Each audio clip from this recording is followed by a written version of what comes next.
नमस्कार माझ्या विद्यार्थी मित्र मैत्रिणींनो, कसे आहात? मजेत आहात ना? ज्ञानेश्वरी विद्या मंदिर या शैक्षणिक संकुलामध्ये तुम्हा सर्वांचं स्वागत आहे.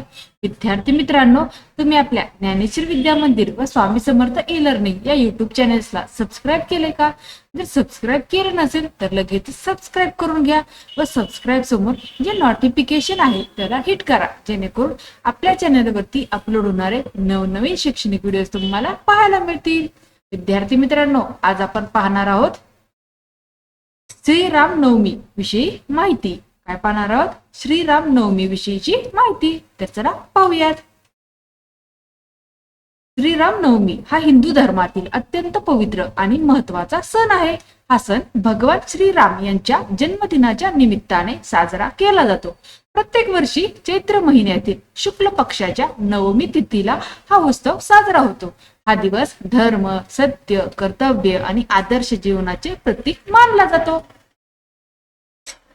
श्रीराम नवमी हा सण भगवान श्रीराम यांच्या जन्माशी संबंधित आहे.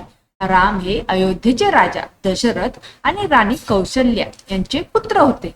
त्रेतायुगात भगवान विष्णूंनी रावणाच्या अत्याचारांपासून पृथ्वीचे रक्षण करण्यासाठी श्रीरामांचा अवतार घेतला. रामांचा जन्म अयोध्या नगरीत झाला आणि त्या दिवसाला रामनवमी म्हणून ओळखले जाते. राम हे मर्यादा पुरुषोत्तम म्हणून प्रसिद्ध आहेत, कारण त्यांनी आयुष्यभर सत्य, कर्तव्य आणि धर्माचे पालन केले. श्रीरामांचे जीवन हे प्रत्येकासाठी प्रेरणादायी आहे. त्यांच्या आयुष्यातील काही महत्वाच्या घटना: वनवास. पित्याच्या आज्ञेचे पालन करण्यासाठी त्यांनी 14 वर्षांचा वनवास स्वीकारला. सीतेचे अपहरण. रावणाने सीतेचे अपहरण केले, त्यानंतर रामांनी तिची सुटका केली. रावणाचा वध.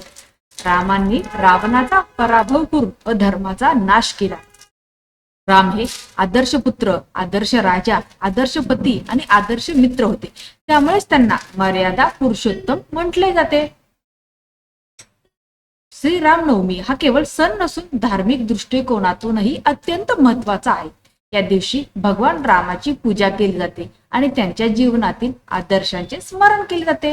हा दिवस धर्म आणि सत्याचा विजय दर्शवतो, पापावर पुण्याचा विजय दर्शवतो, सद्गुणांचे महत्व शिकवतो. या दिवशी रामायणाचे पारायण केले जाते आणि भजन कीर्तनाचे आयोजन होते. भारतभर श्रीराम नवमी मोठ्या उत्साहात साजरी केली जाते. विविध ठिकाणी वेगवेगळ्या पद्धतीने हा सण साजरा केला जातो. पूजा आणि उपवास. फक्त सकाळी स्नान करून रामाची पूजा करतात. काही लोक उपवास ठेवतात. रामरक्षा स्तोत्र आणि रामायणाचे वाचन केले जाते. मंदिरातील उत्सव. मंदिरांमध्ये विशेष सजावट केली जाते. राम जन्म सोहळा दुपारी 12 वाजता साजरा केला जातो. आरती आणि भजन कार्यक्रम होतात. शोभायात्रा. अनेक शहरांमध्ये रामाची पालखी आणि शोभायात्रा काढली जाते. लोक रामाच्या नावाचा जयघोष करतात. भारतातील विविध भागातील उत्सव. अयोध्या. अयोध्या येथे श्रीराम नवमी अत्यंत भव्य पद्धतीने साजरी केली जाते. इथे लाखो भक्त एकत्र येतात आणि सरयू नदीत स्नान करतात. महाराष्ट्र.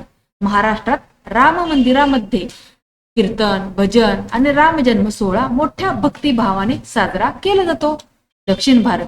दक्षिण भारतात राम आणि सीतेच्या विवाहाचा सोहळा सीताराम विवाह साजरा केला जातो.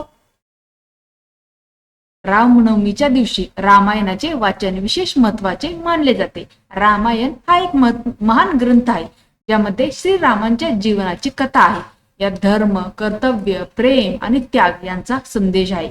जीवनातील योग्य मार्ग दाखवणारा हा ग्रंथ आहे. हा सण केवळ धार्मिक नाही तर सामाजिक दृष्टिकोनातूनही महत्वाचा आहे. लोकांमध्ये एकता आणि बंधुभाव वाढतो. नैतिक मूल्यांची जाणीव होते. समाजात चांगले विचार पसरतात. या दिवशी काही खास पदार्थ तयार केले जातात. पानक म्हणजे गुळ आणि पाणी, फळांचा प्रसाद, खीर आणि पुरणपोळी हे पदार्थ भक्तांना प्रसाद म्हणून दिले जातात. श्रीरामांचा जन्म दुपारी 12 वाजता झाला असे मानले जाते. रामनवमी हा चैत्र नवरात्रीचा शेवटचा दिवस असतो. काही ठिकाणी हा सण 9 दिवस साजरा केला जातो. रामाचे नाव घेतल्याने मनाला शांती मिळते असे मानले जाते. आजच्या धावपळीच्या जीवनात श्रीराम नवमी आपल्याला थांबून विचार करायला शिकवते. सत्य आणि प्रामाणिकपणा जपणे, कुटुंब आणि समाजासाठी कर्तव्य पार पाडणे, संकटातही योग्य मार्ग निवडणे, हे सर्व रामांच्या जीवनातून आपण शिकू शकतो. श्रीरामनवमी हा सण केवळ एक धार्मिक उत्सव नाही, तर जीवन जगण्याची योग्य दिशा देणारा सण आहे. भगवान श्रीराम यांचे जीवन हे प्रत्येकासाठी आदर्श आहे. त्यांच्या शिकवणीचा अवलंब करून आपण आपले जीवन अधिक सुंदर आणि यशस्वी बनवू शकतो. रामनवमी आपल्याला सत्य, धर्म, प्रेम आणि त्याग यांचे महत्त्व शिकवते. म्हणूनच हा सण प्रत्येकाने श्रद्धा आणि भक्तिभावाने साजरा करावा. तर अशा प्रकारे श्रीरामनवमी विषयीची माहिती तुम्हाला समजली का? ही माहिती तुम्हाला आवडली का? ही माहिती जर आवडली असेल तर या माहितीला जास्तीत जास्त शेअर करा. चॅनेलला सबस्क्राईब करा. धन्यवाद.